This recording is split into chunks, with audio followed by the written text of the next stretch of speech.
Welcome, my dear audience and friends, to another episode of Cancer Convos with Grace B. This is your host, Grace B, coming to you from New York City, the city that never sleeps and is home to Cancer Convos with Grace B. For those of you who are new to the show, this is what we do. We bring experts and stakeholders in the cancer space to come give their valid insights. So, in this episode, I am so pleased to bring on, a very amazing guest. His name is Mark Kageyama, and he is a stage 4 cancer survivor. He says he's a patient, but I call him a survivor because he's doing so many things, honestly. So he's past the stage of patient for me, you know. But he's going to be giving us his insights, sharing his experience about cancer.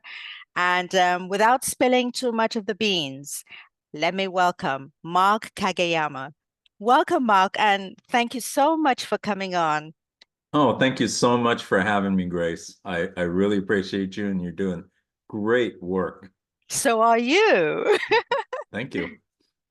So, Mark, please tell us about your journey briefly, because I know you could write 3 books on this, but so that we don't miss out on all the important stuff that you have to share with us. Well, my cancer journey started in late 2020, Hmm. and out of the blue, I wasn't able to get out of bed. And so, to make a long story short, I went to the doctor, got patched up, and then I just decided that I really needed to do a deep dive into what was really going on because up until that point, I was working out 3 to 4 times a week, sometimes five. I thought I was in great shape, thought I had the greatest diet in the world. And, you know, not being able to walk out of the blue, there has to be a reason. And so that's when I got an oncologist, started doing testing, and I went through test after test after test for a couple of months until I actually received my diagnosis. And so when I did receive my diagnosis, my oncologist brought us into her office and she said, "Your cancer is so bad that I cannot cure you. And you have stage 4 prostate, bone, and lung cancer." And she said that, and these words were chilling. She said, "I suggest you get your affairs in order." And she said, she basically said, "I'll try to make your remaining days as comfortable as I possibly can." And at that point, I was actually relieved to finally know what I was dealing with because up until that time, I had no idea. I was just going through test after invasive tests and to be honest with you, that was just not fun to say the least. And so yeah, that's how it all started. Oh, wow. So, did you, as regards your treatments and everything, how were you able to having been diagnosed with, all that, those 3 cancers? How were you able to deal with all 3 at the same time? Was it simultaneously or one after the other? That's a great question. I actually started my treatment with my own personal approach. Leading up to my diagnosis, I was a big thorn in my oncologist's side because I always took a pen and notebook into her office and I wanted to know exactly what she was recommending because, Mhm. I just didn't know and I didn't, want to just trust just what she was saying and what she was Mhm. doing. And so I started researching everything that she suggested. So it was very important to me to make it my journey and the way I wanted to do it, not the way she wanted to do it. I mean, we only get 15 minutes with our oncologist because they're so busy. That was when I was in California. And so I wanted to do and make sure that everything that she suggested was going to be right for me. And, sometimes I said yes, and sometimes I said no. And one day she actually got so ticked off at me and she said, "Why don't you just do what I tell you to do?" And I just, Oh, just wow. real quietly, I just said, "Because I want to know exactly what you're doing and what's going on." And, and basically my advice to anybody who gets diagnosed is to take a very proactive approach to your treatment. It's your life. It's not your doctor's life. And nobody's going to care more about your life than you. And so you have to make it about you. And so my approach when I started off my cancer journey was to take a 50-50 approach. I did 50% conventional and 50% natural. Okay. So And what did the natural consist of? it was very in depth, and I'm so thankful that I was really, really sick. And when I started my major part of my journey, I was down to 123 pounds. Today, I'm probably way more than I should be. I'm probably over You look 100. great. Thank you. I'm over 165 pounds now. And so I have a couple of friends of mine who, in fact, now I have many, many friends that are nutritionists and diet experts. And what was very poignant was I had one friend of mine, and this is what I needed because a cancer journey is so complicated and you get hit from so many different directions, and so many people are giving you advice and telling you that what they, that they know the right thing. And Hmm. and so you have to be able to filter, you See, know, filter, yes. all of this information and figure out what's right for you. And even some of my closest family members said, "No, you got to do it this way." I said, "No, I'm going to do it my way." Hmm. And so that's what I did. And so I had a friend of mine who was very strong with me, and his words still resonate with me like it happened yesterday. And he said, "I'm going to share a diet with you that you know can really help you, I believe." And he's worked with a number of cancer patients, and he said, "If you follow this diet that I'm going to give you, then there's a good chance Okay. that you'll be around in a year." But he says, "If you don't, I have no idea what's going to happen to you." And so it's very in depth. I've done videos on my diet, and Okay. I have it on my YouTube channel. Okay. I will be, sharing that link, all your links with, my audience, my community. And as you rightly said, nutrition plays a very vital role in in our well-being when we're sick, in our healing and our recovery, really.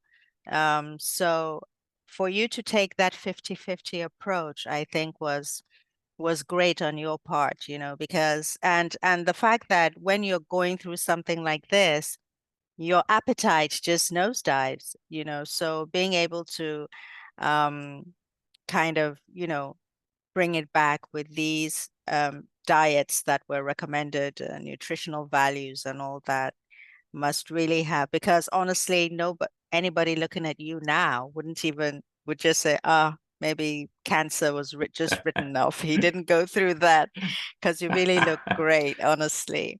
That's Thank you. wonderful. That's so wonderful. Your story is really inspiring. I remember when we had an initial conversation, you were talking about a botched lung biopsy. Could you please explain that for our audience to know about it? Without mentioning names, just what happened there.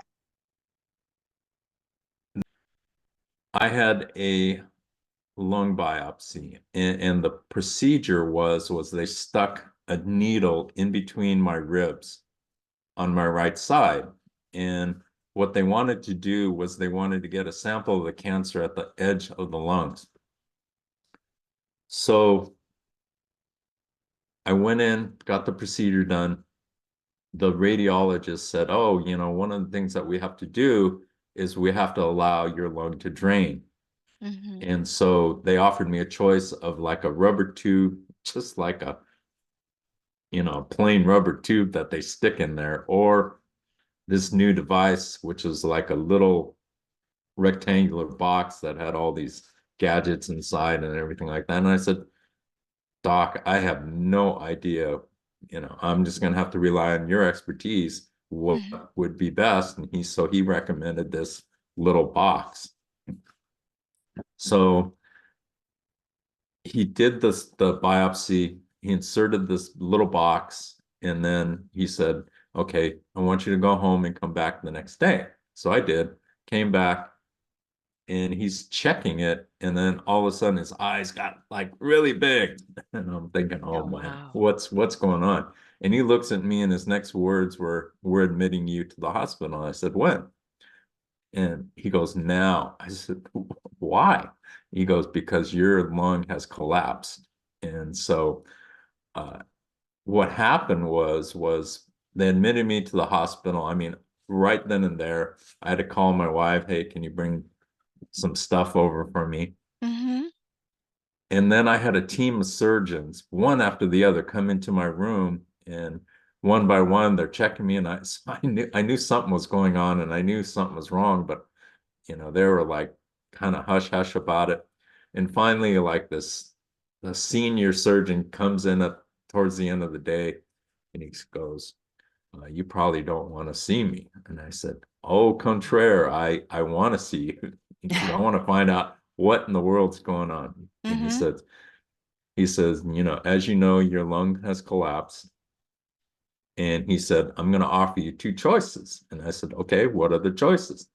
And he said, "Well, we can go in and surgically repair it, or we can go, allow it to heal naturally." So Yeah. I just looked at him, and I said, "Well," I said, "we have one option." And he looks at me, and he goes, "Okay, what's the option?" I said, "Number one, there's no way in hell that you're touching my lungs again. So if I have to stay in here a year and bug the heck out of you guys, that's what I'm gonna do. We're gonna let it heal naturally." And so that's what I did. It took a week, but it healed naturally, and Okay. I was able to get out.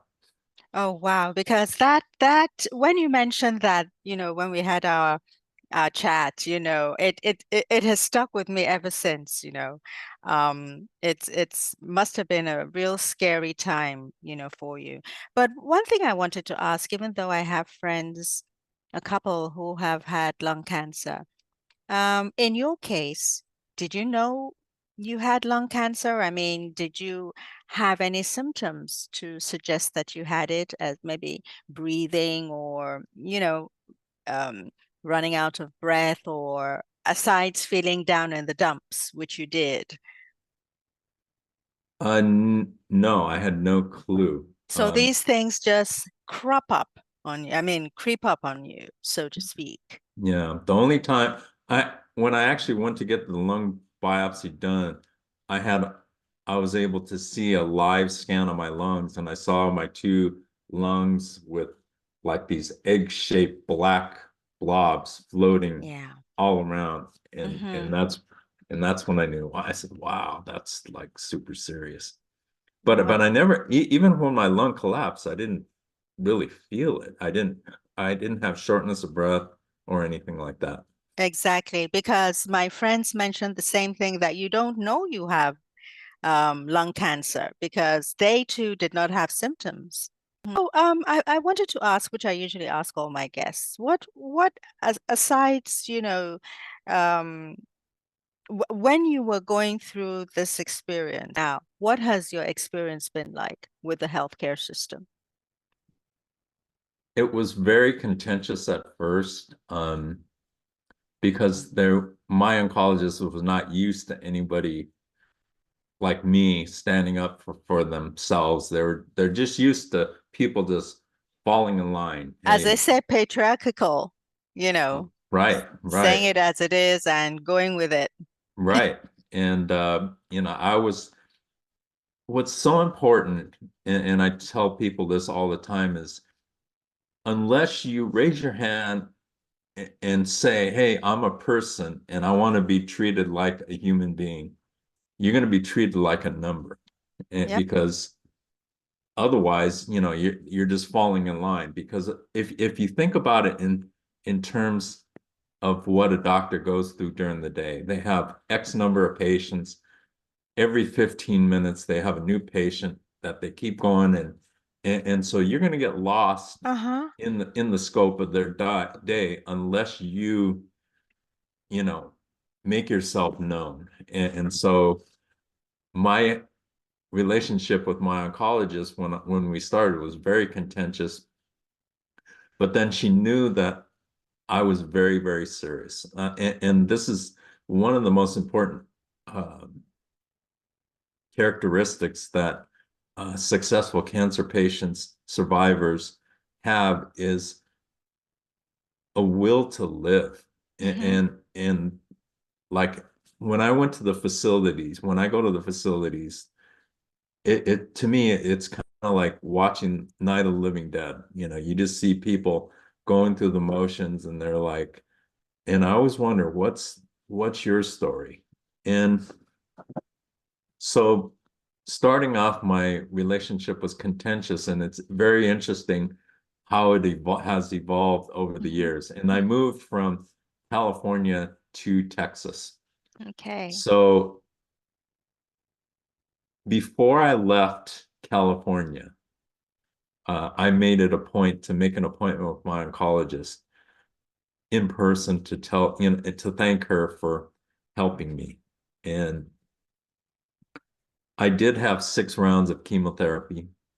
Uh, and she told me from the outset that she couldn't cure me. So she knew she didn't cure me. Okay. So I said, on that last um, oncology appointment, I said to her, I said, I just wanted to thank you for playing a big part in helping me to get better. Yes. And she just looked at me and had the weirdest smile, because she knew that she That she, didn't. yeah, that she wasn't a that- part of it. Well, You, she was a part of it, no, I mean, but in only the to a true point. sense, yes, because Right. it kind of motivated you to get out of that, mindset that she already had. You see, thank God you had a very strong one, because a lot of patients hear that from the doctor that they look up to, and immediately they lose all hope. Do you understand? So a lot of people listen to their doctors, move from the clinic or the hospital, go home and just wait for their time. I tell you, this is what happens in a lot of cases. So while she may have not been a part of the cure, but yes, she did motivate you to look for other ways of trying to stay alive. If you know, if you, I'm sure you know what I mean. But not just you. So many people say there even has to be a way that, you know, doctors put that message across. Communication. Some people are very sensitive, some patients are very sensitive. They're already going through so much, and then the last thing you want to hear is that you should go home and put your affairs in order. Heck, Yes. you know how scary that is? Yeah. And touch wood, see you now. Putting your affairs in order, my foot. Even though you are, but you've come a long way. So it was good you went back to go and thank her, because truly, just listening to that, you must have thought, oh, okay, um, whilst I'm Be- still here, I might as well get on with it. Yes, please. when I was getting treated, I was doing my diet every day. I didn't tell my oncologist what I was doing, Hmm. because I didn't want to hear any flack about it. And Hmm. I was actually um, the first round of chemotherapy that I did, I was sick for 4 days. It's not fun. It's I not. was I was really sick.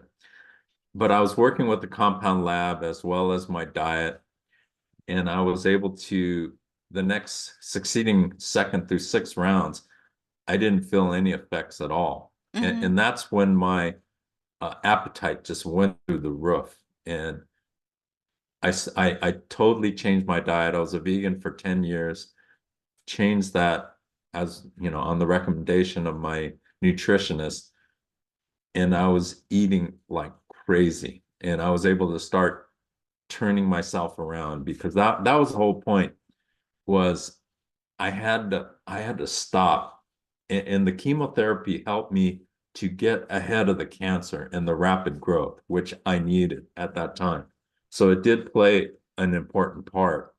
But after that, as we speak today, I'm probably 95% natural, 5% conventional. The diet is so critical. It's so important.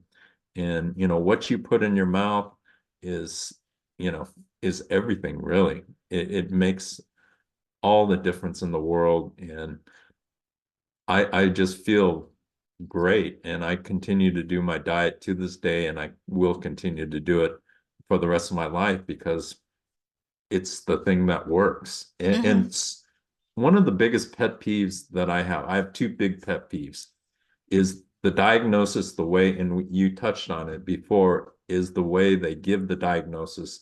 And always remember, the doctor is not God.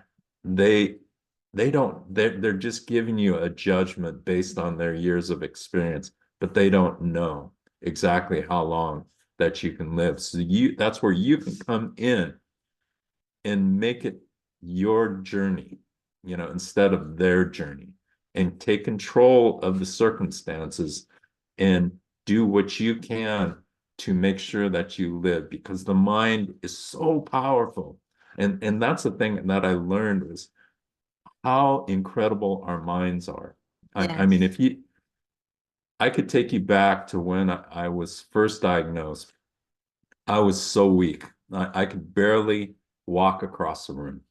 It took me 10 minutes to walk across the room, but I forced myself every day to at least do as much as I physically could, which wasn't that much. It Hmm. took me a half an hour to take a shower every day.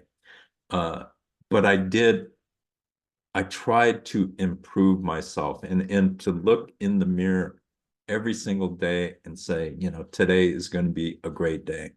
And one of my caregivers was a friend of mine, is a friend of mine, a very close family friend.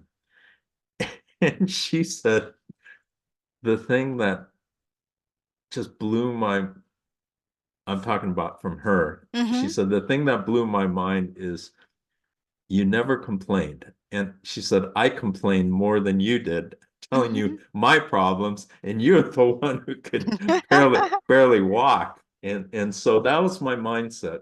Mindset Yes, is so critically important, is to believe that you can get better. And, absolutely. and that's the thing I mean, there's so many components to a cancer journey. And I wanted to treat my whole person, and the mind plays such a huge part because you have to have the belief and the hope that you are going to get better in order to get Absolutely. better.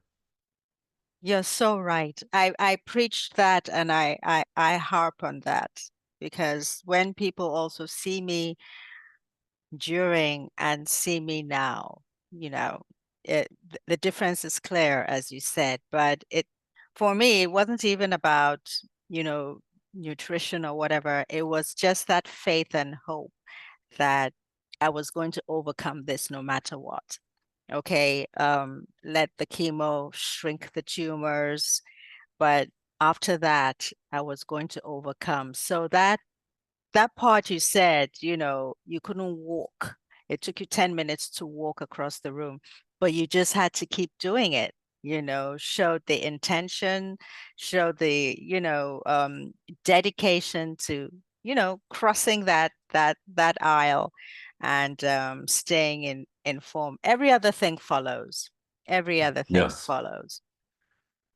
Yeah, you So, have to have the faith and belief in yourself that you can do it and that you can get better. I mean, I I, I just went on blind faith that mm-hmm, what I was going to do was work because I've been an athlete all my life, working out and everything like that. And I mm-hmm, used to always hear about athletes talk about how painful that rehab is, but they had to do it every single day and yes, dedicate themselves to it in order to get back on the field or the court or whatever it is that they did. And so mm-hmm, that's stuck in my mind. absolutely. That's wonderful. I mean, you've just mentioned here that, you loved, you were like an athlete and all that. And which brings me to my next question. So, what is one fun thing about you when you're not caregiving your granddaughter or eating, or what is one fun thing about you that you feel you could pass on to that viewer watching us right now? I just get great joy out of helping people. And uh, one thing I haven't mentioned is I do have a YouTube channel and a Rumble channel called To Be Your Own Hero. Mm-hmm. And I started it just to chronicle my cancer journey.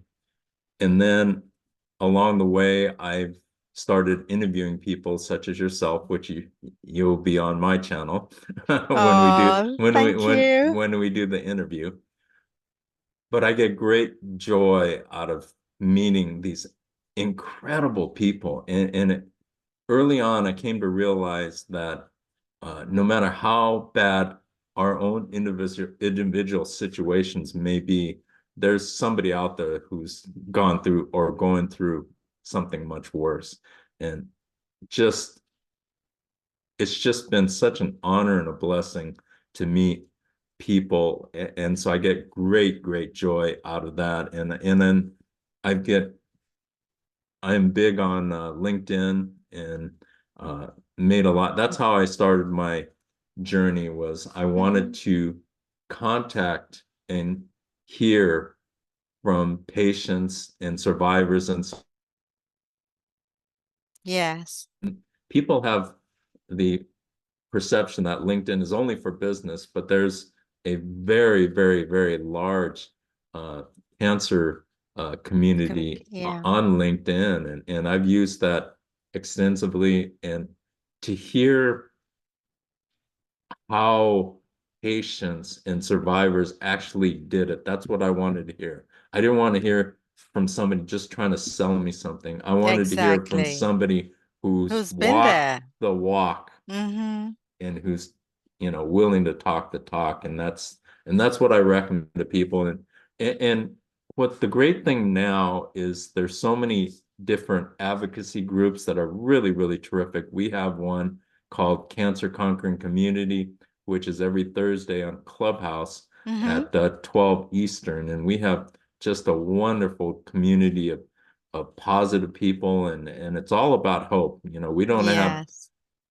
We don't have a community of, oh, things are going terrible. Hey, if you're like that, Please stay you're not gonna away. make it. Just Yeah, go. right. And so everybody's positive. We I always say that we come into the room, it's a virtual room. We come into the room as individuals, Mm-hmm. but once we get there, we're so strong because we connect as a group of people, and we have people there that I mean that we just consider them to be family and great friends. And so Mm-hmm. that's been the greatest joy throughout this thing. I mean, I and get people you. and I know you'll say the same thing. I wouldn't wish cancer on anybody, but cancer has been such a blessing to my life in so many ways every day, and I'm so thankful for every single day. I know. We just thank God for everything, honestly. Yes, yes. Um, So I think I hope I haven't taken up too much of your time.